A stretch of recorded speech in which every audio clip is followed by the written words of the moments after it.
Welcome to the Blindside podcast. You're with Mick and Steve, and we've come to episode 7. So it's also a review of round 2 of the NRL and a preview of round 3 and everything in between. So, Steve, how are you, mate? I know you've been having a few technical issues, but hopefully we're there and ready to go. Technology, huh? How you going, mate? Good to be back. It's good that you can hear my voice, finally. The dulcet tones of Steve Lamb. Yeah, that's definitely ahead for audio, that's for sure. Well, it's better than the dull tones of Peter Dennis or the whining tones of Brett Spinks. We are what we are. Yeah, so we've completed round 2. Obviously, we're a little late in the podcast this week due to technical issues and the like. So it's a bit to talk about. There's a few teams looking good and a few teams in a fair bit of difficulty and everything in between. So we'll get into having a look at round 2 of the NRL, and that started last Thursday night when you and I went out to watch the Sharks host the Dragons at Shark Park. So we had a 2016 win to the Dragons. I think we both predicted the Dragons would get that one. So the Sharks were up 14-blot in this game and packed it in. So what were your thoughts on this one? Oh, it was a right old scrap, and I just like, and this is the only time I'm going to say it, thank you, St. George, for saving my ass. I made a bet pre-game that if the Sharks got up, then I'd wear a Sharks jersey all season. If you didn't catch the Facebook Live that we did while we were at the game. But yeah, it was a right old scrap. And this is the Dragons' first 2-up wins since 2014. And like you said, the Sharks are up 14-blot. I think they shot themselves in the foot in the second half. They only had 40% completions, a fair few mistakes. And the Dragons showed steely resolve for that win. And Widdop and McDonald were best on the park for the Dragons, I thought. Yeah, and I thought Delta, aka Matt Moylan, was a bit poor for Cronulla. So they've got a lot of work to do, and yeah, they just looked like they were lacking something in that game. But they've got things to work on this week. I mean, I know they're taking on Parramatta, but we'll get to that in the week 3 preview. But being up 14-0, they really should have been able to close that one out. And the Dragons, to their credit, they played well. Josh Dugan against his old team, didn't have his best game either. So it'd be interesting to see how they go. The next game was the Roosters and the Bulldogs. So the Roosters ran out winners by 30 points to 12 and left the Bulldogs winless in 2018. So they've got the Panthers this week, and also a team with a lot of work to do. I think they'll be bottom 3 this year. I just don't see Kieran Foran getting through a whole season there. What are your thoughts on this game, mate? Well, no real surprises. I thought I knew there was going to be a couple of upsets this round, and for some stupid reason, I thought the Dogs would cause it. But they, like Cronk and Tedesco, stood out for the Roosters, and Blake Ferguson, of course, he's having a good season so far. Dogs just look flat in attack, and when they were under Des, at least their defence stood up, but their defence has gone to the wayside. It really has under Dean Pay. But they're a work in progress. No one's expecting, apart from the hardcore Doggies fans, no one's expecting them to do a lot this year. So they'll, once they get over this bad administration call they've had that's lagging into this season, and they've got some money to spend, and they get rid of some deadwood, I think they'll improve. But nothing's going to happen this year, Doggies fans. Yeah, I agree with that. I think they're a bottom 3 team. So. Next one we had the Broncos bouncing back after their big loss to the Dragons in round 1. Came out and beat the competition heavyweights, the Cowboys, 24-20, and they were ahead for a lot of the game. The Cowboys came back late in this one to make a game of it and potentially get away with a win, but it wasn't to be. So the Broncos got up and got their 2018 season off to probably a mediocre start. What were your thoughts on this one? Saved by the goalpost. The Broncos. Yeah. Pangai Jr. has arrived. I don't know if he's going to keep this momentum going, but he pretty much went out there and shut down Taumalolo. Milford had a good game. He's back into some form. They were down 8-blot, and the Cowboys looked all over him, but the Broncos did a short dropout, regained the ball, and ended up the other end of the field and scored. It was like almost a 14-point turnaround. But yeah, Pangai ended up scoring up the other end of the field, so that turned the momentum. The Cowboys looked like they were going to, put on an exhibition, but the Broncos fought back, and credit to them. But yeah, it was a typical All Queensland derby scrap, wasn't it? It's always close, these games, and it's amazing it didn't go into bloody Golden Point like it usually does. Yeah, that's right. So Jack Bird is confirmed to make his Broncos debut this week. So the trend so far this year is that teams seem to get out to fairly decent and sizable leads and can't hold on to them. There's been at least half a dozen games where teams have shot out to big leads and the other teams come back and got them relatively easily. So I would think that unless you're about 24 points ahead, I would think anything less than that, there's still a chance to get back into the game. We've seen that a number of times, and I reckon it hasn't stopped yet. So it's something that we'll see a lot more of as the season progresses, in my opinion. But teams just seem to play in chunks now. So we get a good first 20 minutes from some, and then they go to sleep, and then they come back for another good 20, and they go to sleep again. So you end up getting close games, but sometimes the scoreline doesn't reflect where the game is actually at. So I know, again, we talked about the Sharks being up by 14 and lost. The Raiders have been up in 2 games and have lost after scoring 28 points. And the Panthers were down against the Eels, and the Eels lost, so the Panthers came back to get them in round 1. So it seems to be a bit of a trend. So something to keep an eye on. It might be the way the game's developed this year. Yeah, Cowboys were missing Morgan, obviously, but the big thing the Broncos did was shut down the effectiveness of Taumalolo in this game. They really muscled up on him. Yeah, they did. So that was a much improved effort over round 1. Now, next game was the unbeaten Warriors handling the Titans 20 points to 8. So the Warriors going to round 3 undefeated, facing the Raiders, and they'd have to fancy themselves of beating the haphazard Canberra team. The Titans, people probably expected that they wouldn't beat the Warriors, but the Warriors are looking fitter than I've seen them in over 10 seasons. So they're off to the exact start they'd be looking for, and if they can build on that with the likes of Blake Green, Sean Johnson, and Roger Tuivasa-Sheck and Isaac Luke all firing, well, who knows? Who knows? Still way too early to suggest that the Warriors have turned the corner and they're a premiership threat, because they're a fucking tipster's nightmare. And until I see them win about 7 or 8 games in a row, I'm not taking them seriously just yet. Nah, it's round 2. I'm not taking them too seriously. They do look fitter. You give them that. They've learnt that the game goes longer than 60 minutes this year.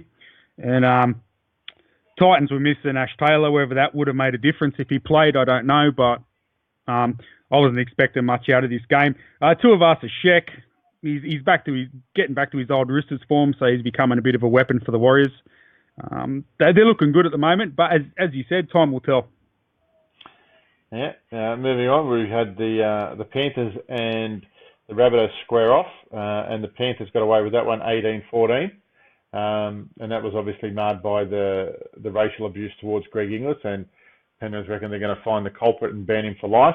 So that, I don't think the culprit has been found just yet, though, so it's still a lingering issue. And obviously racism within the game needs to be eradicated, so there's no call for fans calling out players with racial abuse like that. And Greg Inglis doesn't deserve that. He's one of the game's elder statesmen now, and was one of the best back in his prime. But unfortunate set of circumstances there, and hopefully the NRL can assist the Panthers in cracking down on the racial abuse.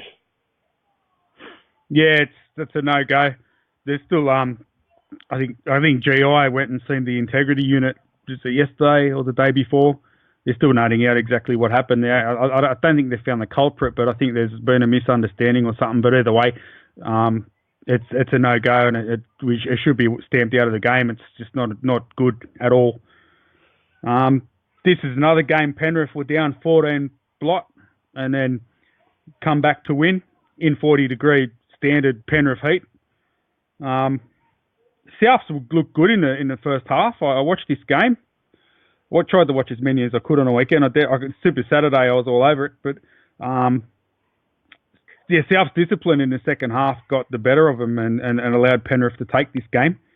There was 3 penalties inside 8 minutes and a few drop balls there. I think a couple of the Burgess boys were back to their old 10 thumbs. And Cleary worked his magic, and Edwards Mansell and the teeny Lesniak, or whatever his name is, they fired, the back three fired and got Penrith back in it and actually got him the chocolates. Yeah, so they're off to an undefeated start as well. And yeah, look, I didn't think they'd be that hot to start the season, and I think the whole team and everything they do, the structure for the Panthers, is all revolving around Nathan Cleary. So he's proving that he's probably going to be not even a bolter, probably almost a favourite or a certainty to be picked at halfback for New South Wales this year. So they get off to another fast start against the Bulldogs. Well, you would think that if they can start the season 3-0, they're in great shape. But still early days. So I see, some signs in that team that they're not a complete 100% team just yet, and that'll probably come later in the season. But they are improving.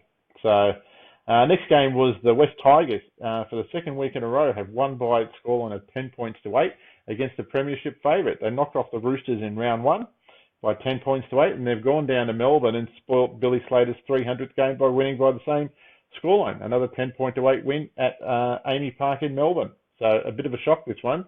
Most people thought, and I thought when I said in last week's podcast that they were a chance. Again, I was proven right. Yeah, good call. No one expected the Tigers to win because the Storm, they always stand on ceremony. If there's something, a big occasion, they rock up and do their job, and usually by a big margin. But I love it when something doesn't go to script, exactly like this game. I loved watching this game.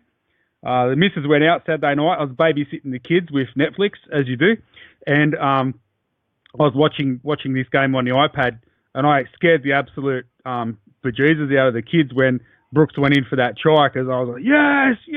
It was just, it was a great game to watch. Tough, gritty as the Tigers have been playing.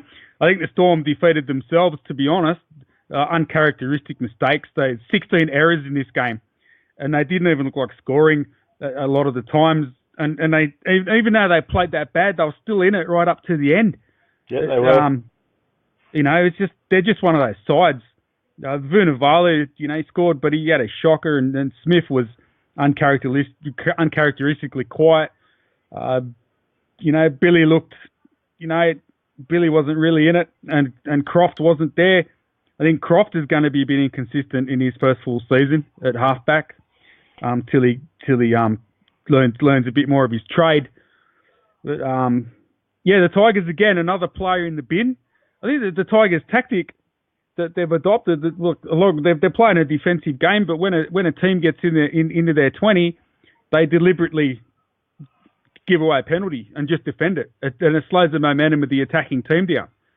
And I think I don't know if they borrowed this off the Roosters. The Roosters were doing this for a while, and the Tigers managed 63% of possession on the back of Melbourne's errors as well. Like I said, Melbourne really knocked themselves out of this contest. The way they played, they were shocking. And Benji Marshall, he's aging like a fine wine. He's not playing the flamboyant running around and flick pass plays anymore, but his game management has gone up to another level. And the last 2 weeks, he's been killing it for the Tigers, and it was a good win. I highly enjoyed it. Yeah, congrats to the Tigers. They've showed they're made of sterner stuff, so they're a pretty gritty team. So, pardon for the bad rhyming there, but yeah, look, they're going to have a much better season than many people expect. So I expect them to get a big crowd for their game this week. So well done to the Tigers. Now, next game was the Sea Eagles running roughshod over the Eels, 54 blot.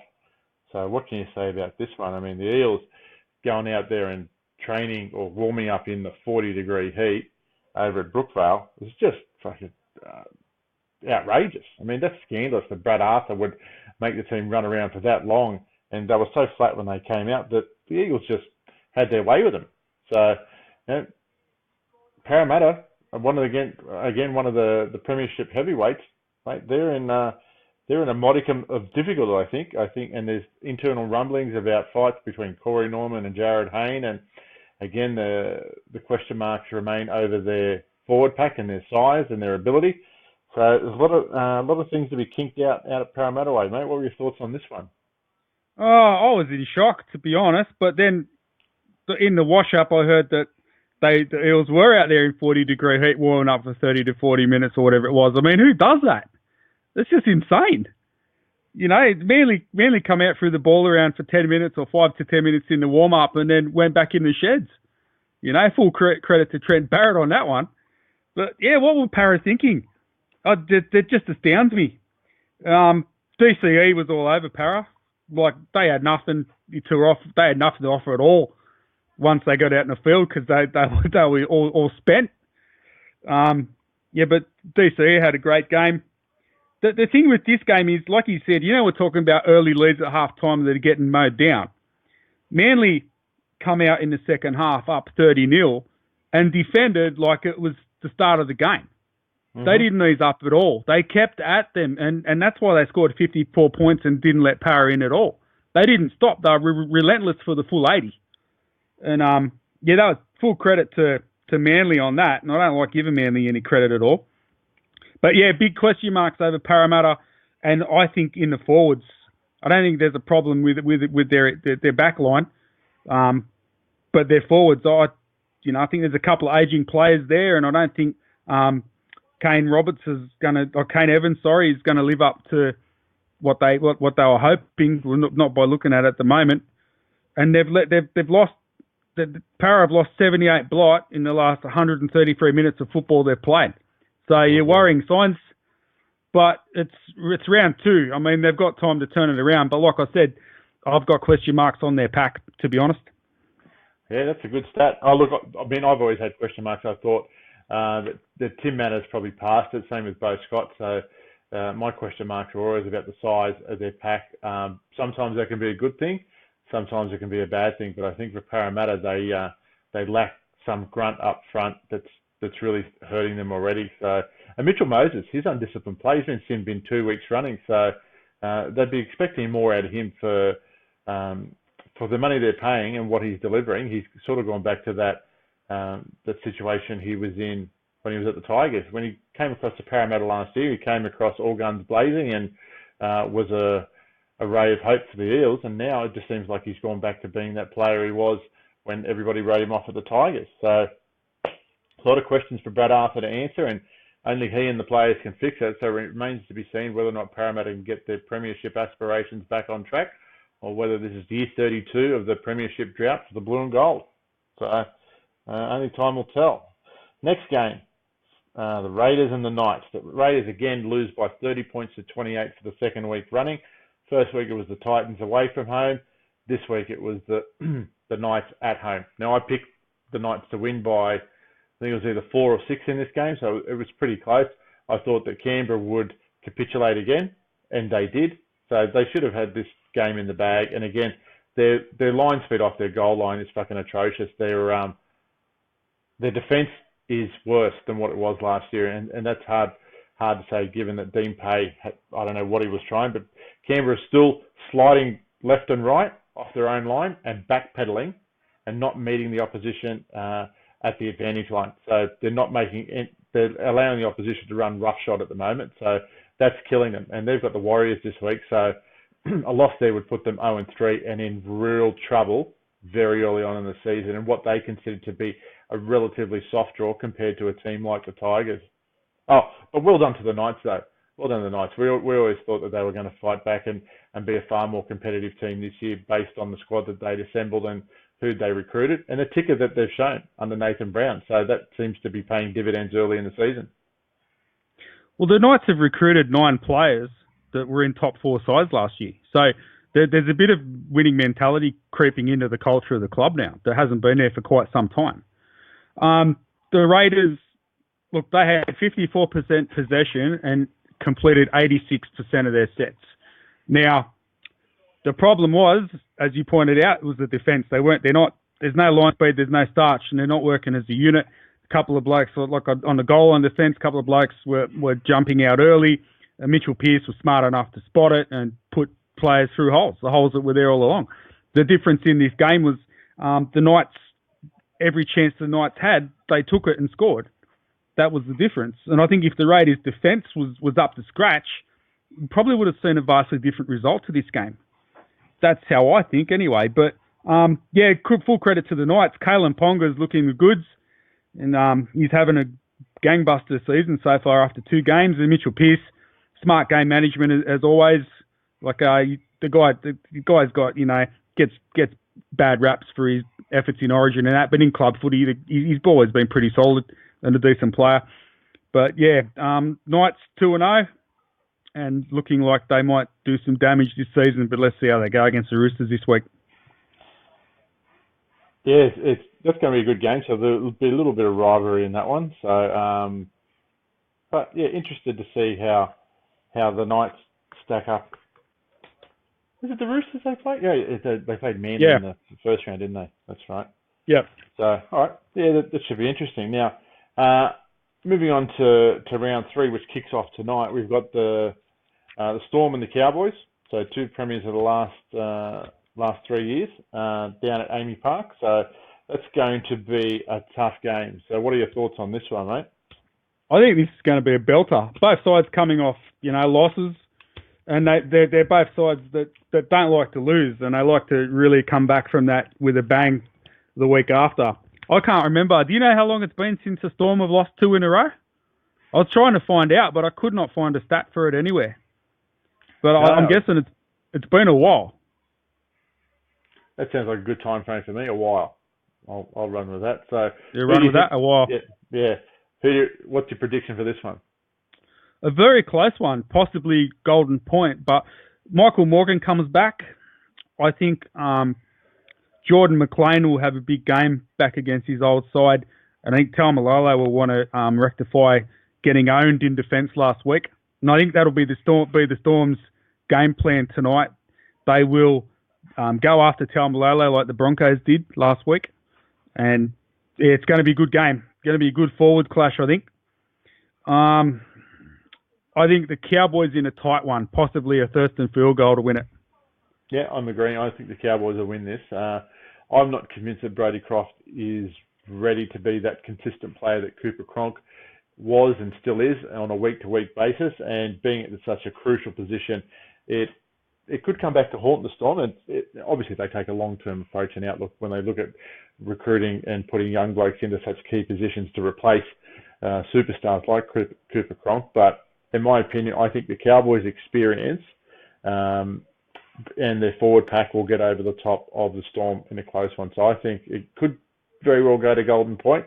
But I think the Cowboys away from home will prime for a big run. I reckon they might just get it by 2. So that's my prediction for. Just a side note, the NRL schedules this game, the launch of the AFL season, when the Grand Prix on this weekend and the Download Festival's on in Melbourne. So there's all this other stuff to do down there, and they're scheduled a grand final rematch this round. It's just ridiculous. They didn't even look forward to that. Well, that's the NRL for you. So yep. No real. I don't know what starts with L that you can put in there.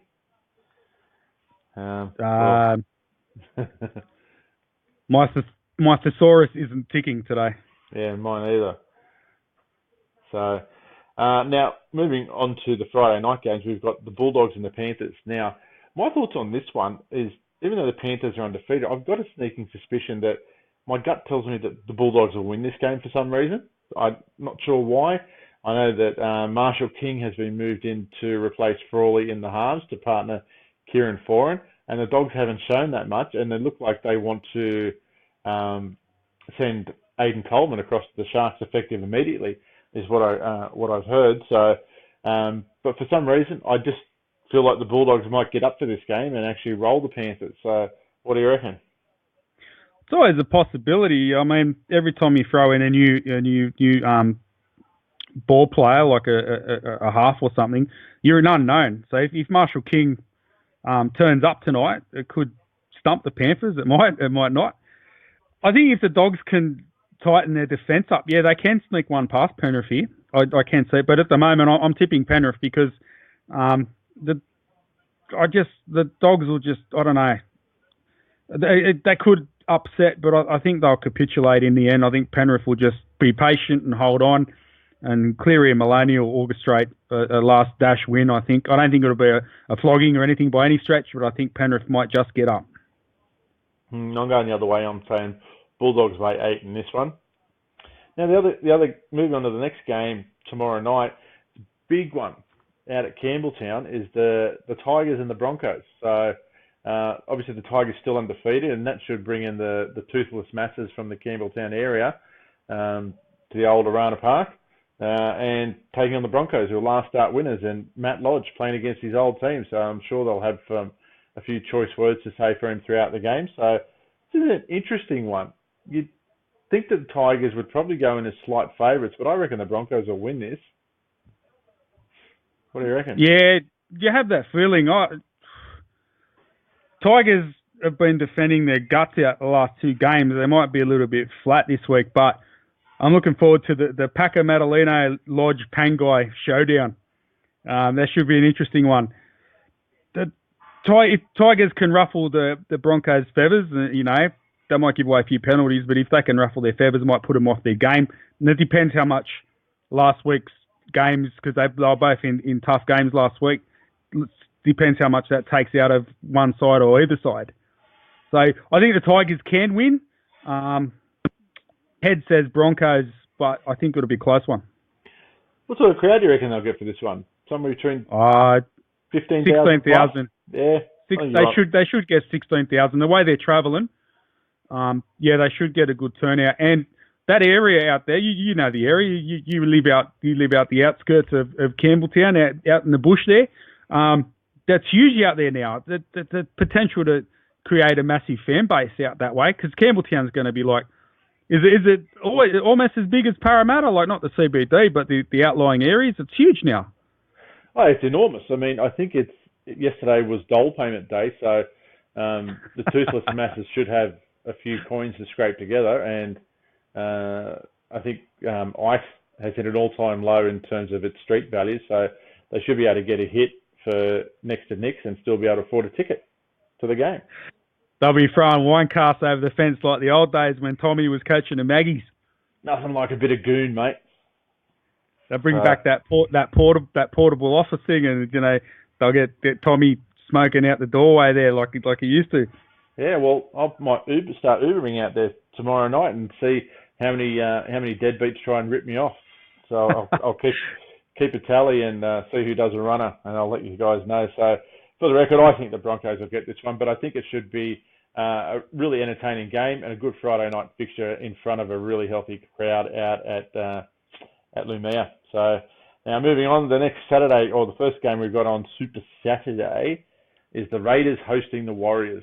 So it's panic stations in Canberra, no question about it.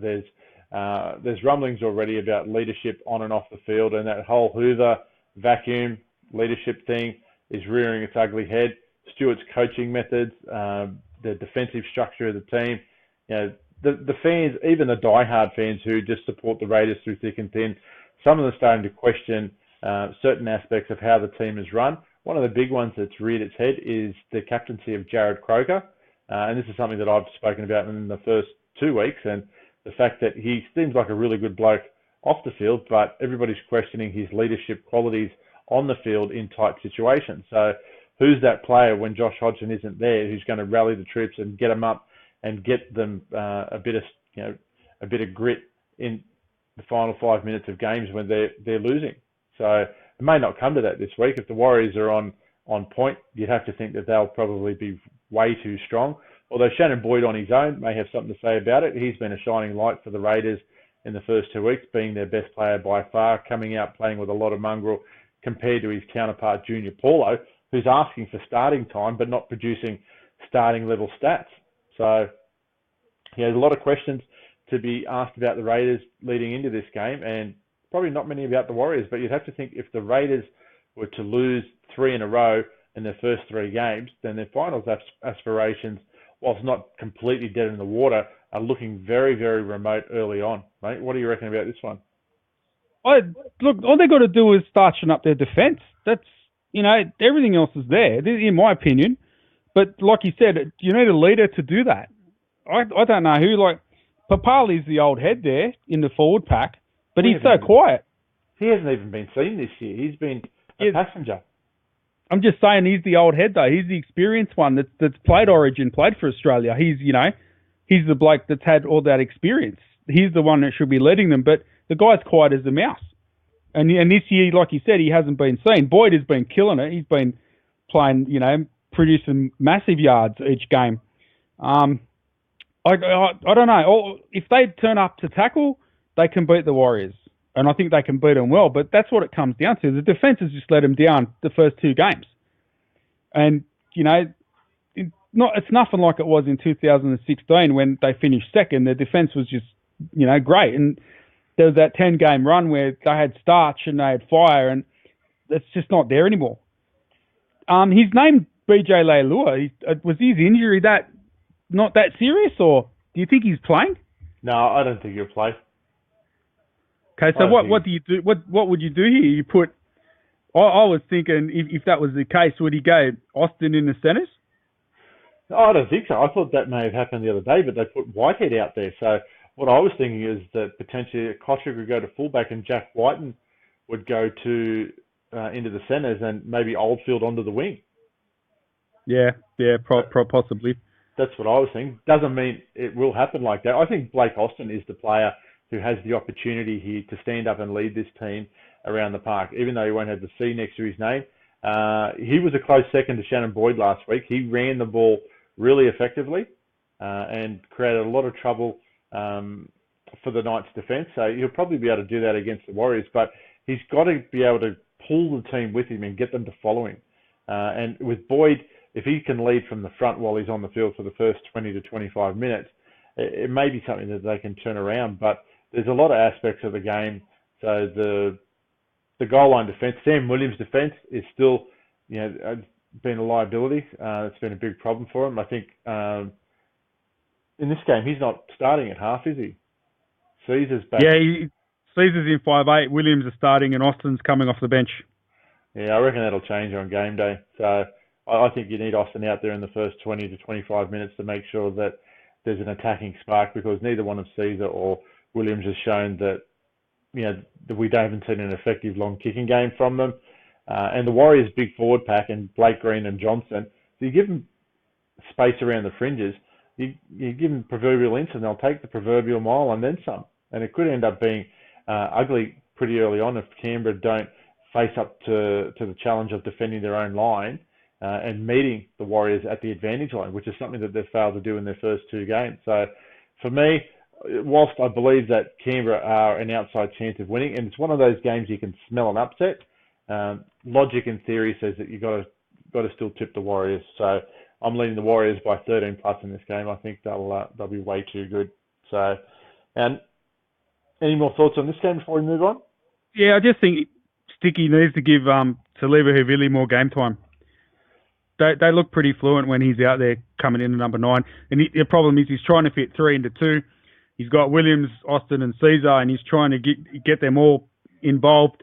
I think one of them has to go back to Mounties. I don't know who, because I'd rather see Havili play longer minutes. Yep, that's fair enough. I think there's some justification around that, but we know Stuart doesn't always do the most logical thing, so we'll just have to wait to game day and see what transpires. Now, moving on to the next game, the 5:30 game, we've got the Rabbitohs and the Sea Eagles. You can't see anything but a Manly victory here. So South, I thought, would start the season better than they have, and Manly are much better than what I thought they would be. So after their demolition of Parramatta, they're comparing Daly Cherry Evans to Tom Brady, which I think is a fucking stretch and a half. So Tom Brady's won 5 Super Bowls, and Daly Cherry Evans is what? How many premierships has he won? Is it 1? Just the one, yeah. 2011. Yep. So, he's a good player, and they said he talks around the locker room. That's great. That's what leaders should do. But comparing to one of the greatest modern-day sportsmen of all time is a bit of a fucking stretch, in my opinion. But for this game, look, the Rabbitohs off to a promising start in their opening game, and again against Penrith, but they're sort of like Canberra, haven't shown the resolve to be able to put games away. And I think Manly under Barrett, even though they probably aren't as good on paper as they were last year, I still think they'll be too good for South in this game. What are your thoughts? if South look, the first half against Penrith, they looked good. They really did. Cook's having a good year. They, like I said, they fell away in the second half because they just made stupid mistakes. And if they can, keep that to a minimum, they'll give this game a shake. Adam Dewey doesn't look too bad. He's a good prospect if they can keep him. But you'd have to take smart money to be on Manly, but I wouldn't be surprised if Souths actually turn up, play the 80, and just steal this one away from the Eagles. Yeah, I don't see that. So I've got to disagree on that one. I think Manly, they'll be focused, they'll be switched on, and they don't seem the type of team that let games get out of their grasp. I think if they get a lead, they'll try and press home the advantage. They're not the type of team that'll try and sit on a lead and protect it. They look like a team that wants to rack up and get a good for and against going. So yeah, I think Manly will get this one. They got a few ball players in that side, Manly. Like Jake Trbojevic has been killing it. He's one of my first pick for New South Wales this year, I think. Yeah, he'll be locked for sure. Yeah, their attack's pretty good, and they've still got your mate to come back into the side. I don't know when he's due back. What's his face, the centre? Mental blank. Dylan Walker. Yeah, your mate. He's still recovering from ankle surgery, so he's a bit of a mixed bag. He can be, awesome on his days because he's quick, but sometimes he'll be a fucking liability and just does stupid shit. But yeah, overall he'll be a plus to Manly when he comes back. So I'm not sure of the timeline on his injury, but I think he's still got a few weeks to go. So I think, for me, Manly round 5. Round 5, a couple of weeks. Wasn't far off. So, and moving on, we've got the winless battle between the Eels and the Sharks. So this one's played out at ANZ Stadium on Saturday night at 7:30. What's shaped up as potentially a game where both teams could have been 2-0, and it would have been a game that probably would have drawn 25,000, 30,000 people, although Sharks fans aren't the best travellers. It's the battle of the two winless teams. So the Eels, massive problems, and I don't know what Brad Arthur's going to do to turn around the ship in quick fashion against the Sharks, who have lost 2 games.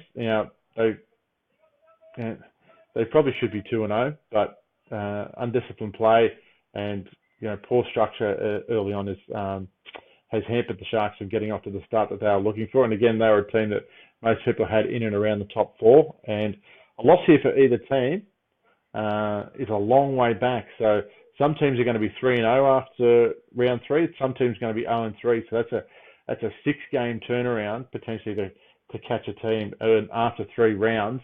And it'd be looking grim for either the Sharks or the Eels come about 9:30 on Saturday night. What are your thoughts on this one? Like I said earlier, I got question marks over Parramatta's forward pack. I think if the Sharks pack gets over the top of theirs, they'll win this game. Dugan at fullback, a bit more stability there. I think he played a bit of fullback last week, but they've got Holmes on the wing. That's the way it'll stay. Look, Parramatta would have been, humiliated after last week, and they'll want to turn that around. Whether the morale in the team is able to do that, I don't know. With all the stories coming out, but that usually happens when a team's going bad. All these rumours pop up about infighting and all that sort of stuff.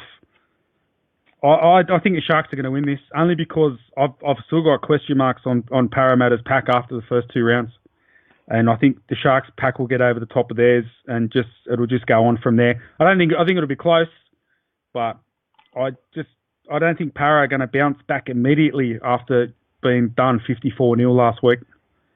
Yeah, it's a hard thing to bounce back from, being beat so comprehensively. But one of the X factors in this game is the form of Matt Moylan. So he hasn't really set the world on fire since coming across from Penrith to Cronulla, and made a few mistakes from clangers against St George last week. So he's yet to hit his best form. We know what he's capable of because he threw a beautiful pass to set up a try in the first half. But yeah, his second half form was really, and I'm not even going to say patchy, it was bad. It was poor. And to me, he was like that at Penrith. He was just very, very scratchy with his form. Some weeks he'd give you a diamond performance. Other weeks it'd be coal, black diamond. So for me, he's still got a long way to go till he fits into the structure that Cronulla are trying to employ. Cronulla are a team who give away a lot of penalties, so I think this will be a scrappy affair with a lot of undisciplined play and silly penalties around the play the ball and stuff like that. So I expect the Sharks will get over the top through their forwards in this one. And if they play sensibly and a conservative game plan through the structure of their forward pack, then they should be able to account for Parramatta. And as you said earlier, Kane Evans has been a disappointment so far, and the rest of their pack is just paper thin. So it's like fucking wet toilet paper, shit house. Well, your backs, your halves and your backs can't fire if your forwards aren't getting you over the advantage line. So I just think the Sharks forwards are going to get on top of Parramatta's and allow their backs to do their job and put on some points. Yeah, hard to see the Eels getting up for this one. Although it's very unpredictable in the early rounds, so time will tell. But I don't think this will be the most entertaining game of round 3. So I think this will, and I reckon they'll be lucky to hit a crowd of 10 to 12,000. Double header there, mate. Oh, with the Rabbitohs and Seagulls, yeah. So, yeah.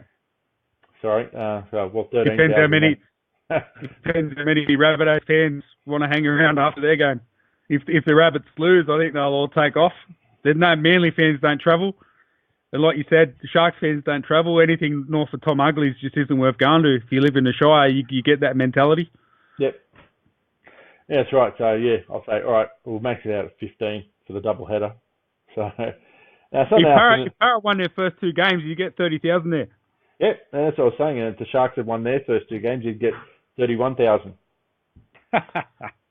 Now Sunday's first game is the Titans at home to the Dragons. Now, this looms as an interesting contest because I think the weather will favour the Titans in this, although the Dragons have been the form team of the competition after 2 rounds and look to be improving still. So Titans came back to earth after their last gasp win against the Raiders in round 1, went over to Auckland and lost to the Warriors. Now they host the Dragons. I see this one as a red and white victory, and the Dragons going to 3-0, and the Titans to 1-2. But I think it'll be a 6-point game in favour of the Dragons. I think the form of guys like Widdop, James Graham, Ed Sheeran, that's what they call him, will be the difference in this game, and obviously Ben Hunt. And look, the guy I'm really rating this year is Ewan Aitken. I think he's going to have a stellar year. Probably won't make Origin, but he's got a clean set of heels. He's very, very fast and is proving to be a very damaging centre for the Dragons. What are your thoughts on this one? Ash Taylor's back. That's a bonus for the Titans, but I think that's where it'll end. I think it'll be close. I think guys like Peets and that are playing that great. They got Ryan James and Proctor. If they muscle up, they could. But I look at the Dragons forward pack and it just shits all over the Titans, and I think they'll just win it on the top of that, on the back of that. Sorry, yeah, like you said, Witt's playing great, Aitken's playing great. They'll probably score a few tries. I think Dragons 13 plus, to be honest, the way the Dragons are going. But it could be a danger game. I'm not, it's round 3. If anything, rounds 1 and 2 have got to go by, you can expect anything. But yeah, I'm tipping Dragons 13 plus. I think they'll be too good. I think they'll be too good, but I think the Titans will show a fair bit of grit in this game, and with Ash Taylor back, they'll fight for a good 67 minutes. But at the end of the day, I think the Dragons will get them by 6 to 8 points in that one. So. Our last game is probably the grudge match of the round besides the Storm and the Cowboys. We've got the Roosters and the Northern Roosters, also known as the Newcastle Knights, playing on Sunday at 6:30. So the Roosters haven't been at their best in the first 2 rounds, even though they're 1-1, whereas the Knights have won 2 games by a collective 3 points. So they've been fairly lucky in both games to get away with a win. But as you said, they've got 9 players from top 4 teams signed on for this year, and Mitchell Pearce, Aidan Guerra, Sean Kenny-Dow, Connor Watson, all coming up against their old team. So it'll be interesting to see how this one goes. And look, this one's in the balance. I give the Knights a real shot in this game because the Roosters, for me, lack a bit of grunt in their forward pack and aren't anywhere near what they're expected to be. Obviously, it's still early in the season, so that's a caveat going into this game in the Roosters' favour. But I'm going to tip the upset here. I think the Knights will get them. What do you reckon? Yeah, I kind of agree. I think just Luke Keary back in the Roosters side last week showed that a bit more polish in their attack. And I think Cronk is still getting used to playing with Jake Friend. He's not getting the same service he did at the Storm, whereas Smith had run out and, take on the markers before Cronk could get the ball.